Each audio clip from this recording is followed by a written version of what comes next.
اعوذ باللہ من الشیطان الرجیم بسم اللہ الرحمن الرحیم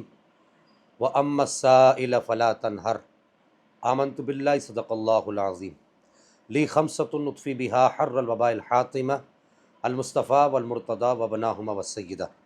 نعمتیں بانٹتا جس سمت وہ ذیشان گیا،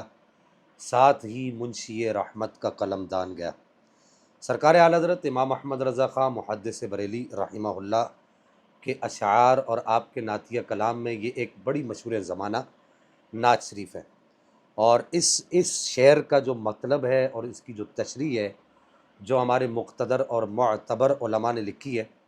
اس پر بحث کرنے سے پہلے میں اس کا ایک منظرنامہ آج کی گفتگو کا آپ احباب کو عرض کرنے لگا ہوں۔ سب سے پہلے میں یہ عرض کر دوں کہ میں یہ جو آج کی گفتگو کر رہا ہوں یہ بالکل تمام تر معاملے کو دیکھنے کے بعد اور تمام جتنا بھی اطراف و اکناف سیاق و سباق جس شخصیت کی گفتگو پر میں گفتگو کرنے لگا ہوں اس کا سیاق و سباق اور اطراف و اکناف دیکھنے کے بعد میں گفتگو کر رہا ہوں۔ اور دوسری بات، جس شخصیت نے اس شخصیت کی اس گفتگو پر اعتراض کیا، یعنی ایک مفتی صاحب نے اعتراض کیا اس شعر کی تشریح بیان کرنے والی شخصیت پر، تو اس کی گفتگو بھی، یعنی ان مفتی صاحب کی بھی گفتگو سننے کے بعد میں بالکل ساری چیزیں سامنے رکھ کر گفتگو کر رہا ہوں۔ کوئی یہ نہ سمجھے، کسی کے ذہن میں یہ نہ آئے کہ جی شاہ صاحب نے گفتگو بغیر ادھر کی سنے بغیر کر دی اور ادھر کی سنے بغیر کر دی۔ اب معاملہ کیا ہے، آپ معاملے کو سمجھیے۔ معاملہ یہ ہے کہ گزشتہ دنوں بلبل باغ مدینہ الحاج اویس رضا قادری صاحب اپنے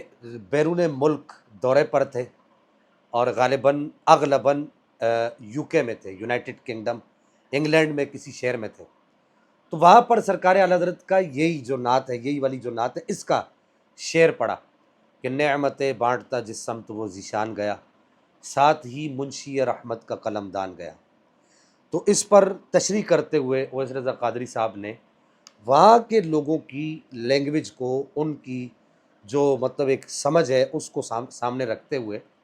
یہ کہا کہ نبی پاک علیہ الصلوۃ والسلام اتنی سخاوت فرماتے ہیں، اتنی سخاوت فرماتے ہیں کہ آپ جہاں جاتے ہیں ایک فرنچائز کھول دیتے ہیں۔ یہ لفظ استعمال کیا۔ اب یہ فرنچائز کے لفظ کو وہ مفتی صاحب کو سمجھ نہیں آ رہی، اور وہ اس فرنچائز کے لفظ کو اٹھا کر جو ہے وہ نبی پاک صلی اللہ تعالیٰ علیہ وبارک وسلم کی ختم نبوت کے ساتھ جوڑ رہے ہیں، نبی پاک علیہ السلام کی نبوت کے ساتھ جوڑ رہے ہیں۔ حالانکہ یہاں پر جو اویس رضا قادری صاحب کی گفتگو کا پیچھے قرینہ موجود ہے، اگر وہ مفتی صاحب میری گفتگو کو سن رہے ہیں تو وہ یہ نہ سمجھیں کہ میں استغفر اللہ ثم استغفر اللہ ان کی گفتگو پر کوئی ٹونٹ کر رہا ہوں یا کوئی گرفت کر رہا ہوں، ایسا نہیں ہے۔ میں ان کو ایک عرض پیش کر رہا ہوں، اور چونکہ ان کی پہلے ویڈیو بن چکی ہے تو اس وجہ سے میں ویڈیو پیغام ہی کے ذریعے سے دیگر لوگوں نے جنہوں نے ویڈیو سن لی تاکہ وہ بھی سن لیں، اس پیغام ہی کے ذریعے سے ان تک بھی یہ پیغام پہنچا رہا ہوں، اور جن لوگوں نے سن لیا ہے ان تک بھی پیغام پہنچا رہا ہوں۔ اب وہ اویس قادری صاحب پیچھے کہہ رہے ہیں کہ نبی پاک اتنی سخاوت فرماتے ہیں، اتنی سخاوت فرماتے ہیں، اتنی سخاوت فرماتے ہیں، گویا کہ جہاں جاتے ہیں وہاں ایک فرنچائز کھول دیتے ہیں۔ اب اس کا کیا مطلب ہے کہ آپ صلی اللہ تعالیٰ علیہ وآلہ وسلم بانٹتے ہیں؟ اب میں اس شعر کا ترجمہ کر رہا ہوں جو مقتدر اور معتبر علماء نے لکھا ہے۔ آپ علیہ الصلوۃ والسلام بانٹتے ہیں، اتنا بانٹتے ہیں، اتنا بانٹتے ہیں کہ جس کو دیتے ہیں اس کو دینے کے بعد اتنا قابل بنا دیتے ہیں کہ اس کو آگے بانٹنے کے قابل بنا دیتے ہیں۔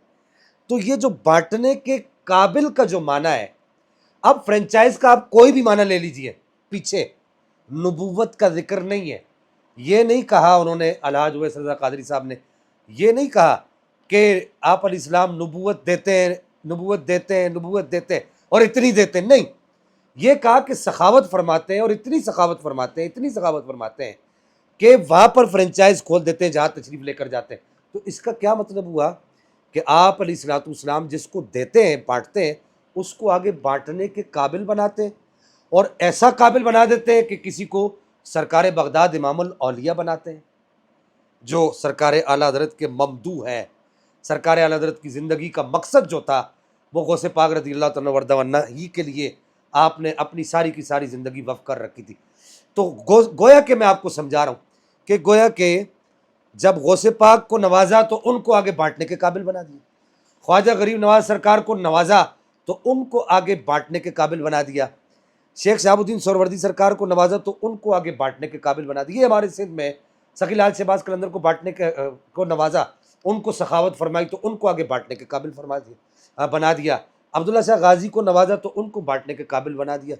شہنشاہ نقشبند سید باؤل حق نقشبندی رحمہ اللہ کو نوازا تو ان کو بانٹنے کے قابل بنا دیا۔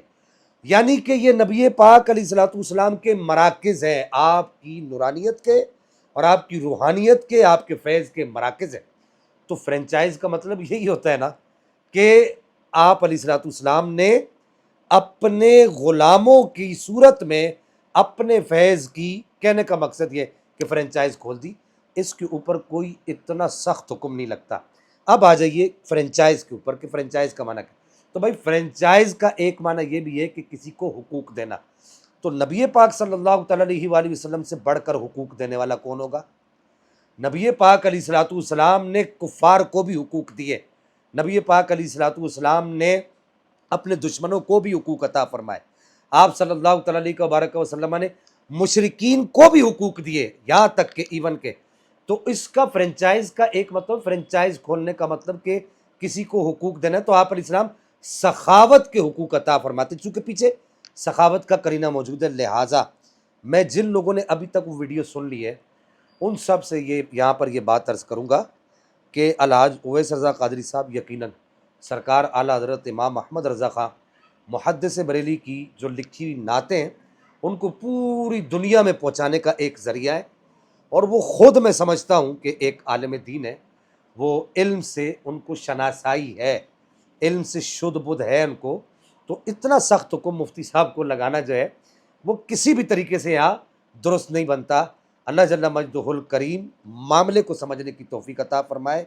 اور ہمارے اہل سنت کے جو لوگ اس وقت دنیا میں کئی بھی کام کر رہے ہیں، پاک پروردگار ان سب کو برکتیں عطا فرمائے۔ والسلام علیکم۔